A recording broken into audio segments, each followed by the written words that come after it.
لمعرفة بعض طرق برمجة الثروتل بودي أو البوابة أو الدعسة في سيارات تويوتا، وأيضا طريقة تنظيف الثروتل بودي، تطبيق عملي. تابع الفيديو حتى النهاية.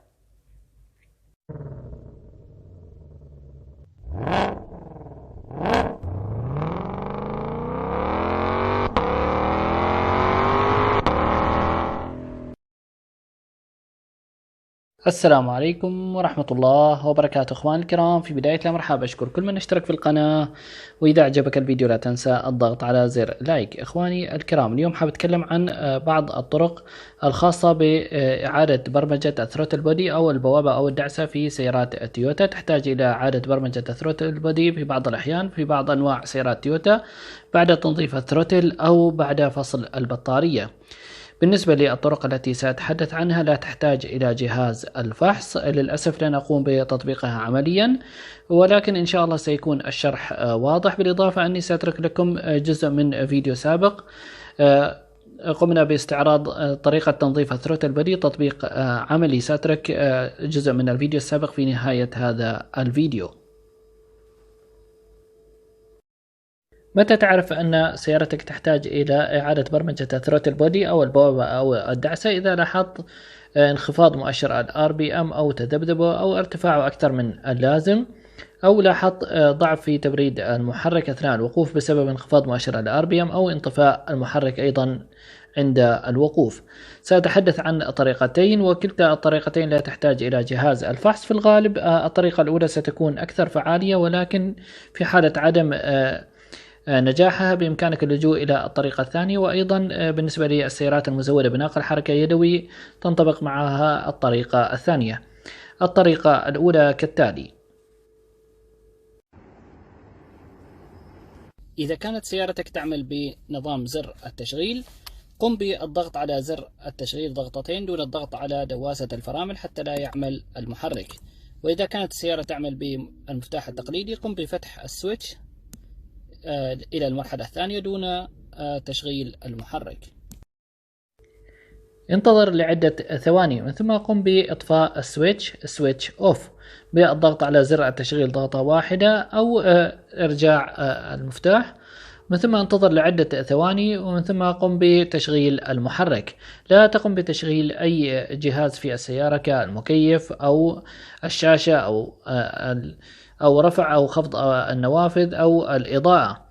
من ثم قم بالتأكد أن نظام الفرامل أو فرامل الانتظار مشدودة، سواء كانت فرامل انتظار إلكترونية أو التي تسحب باليد أو التي تضغط بالقدم أكرمكم الله.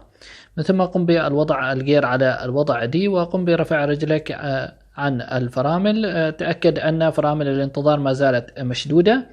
ضع السيارة لمدة 5 دقائق على هذه الوضعية. ربما تحل المشكلة قبل 5 دقائق وربما تحتاج إلى 5 دقائق. من ثم قم بإرجاع ناقل الحركة إلى الوضع B، وقم بإطفاء المحرك وقم بتشغيله، وإن شاء الله ستلاحظ أن السيارة عادت إلى وضعها الطبيعي.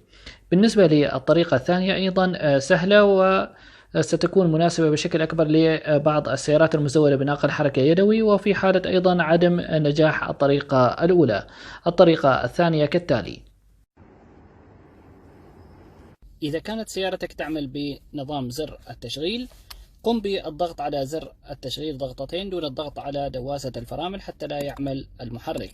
وإذا كانت السيارة تعمل بالمفتاح التقليدي، قم بفتح السويتش إلى المرحلة الثانية دون تشغيل المحرك. انتظر لعدة ثواني حتى تضاء جميع الإشارات في العدادات.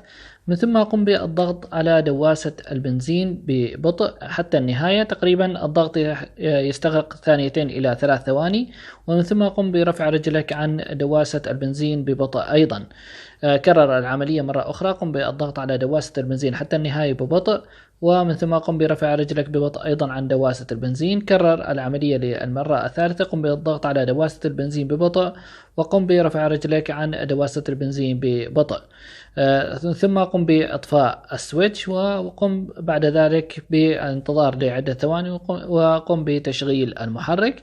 في الغالب ستحل المشكلة إن شاء الله. إذا لم تحل المشكلة بإمكانك تكرار العملية مرة أخرى، وفي حالة عدم نجاح كلتا الطريقتين يجب عمل البرمجة بجهاز الفحص، ولكن في الغالب إن شاء الله ستحل المشكلة. وإذا كان لديكم أي استفسار أتمنى أن تكتبوه في التعليقات. وأيضا للعلم لدي مجموعة من الفيديوهات عن طرق البرمجة الخاصة بمجموعة من السيارات، من ضمنها سيارات تويوتا ولكزس ومازدا ونيسان وفورد وغيرها، بإمكانكم البحث في القناة. بالإضافة أن هناك بعض أيضا قوائم التشغيل الخاصة بالبرمجة. والآن أترككم مع جزء من الفيديو الذي قمنا باستعراض في طريقة تنظيف الثروتل بودي، تطبيق عملي على سيارة تويوتا يارس. وللعلم لم تحتاج اليارس إلى إعادة برمجة الثروتل بودي بعد عملية التنظيف. أتمنى لكم مشاهدة ممتعة، وأتمنى منكم مشاركة الفيديو في جميع وسائل التواصل الاجتماعي.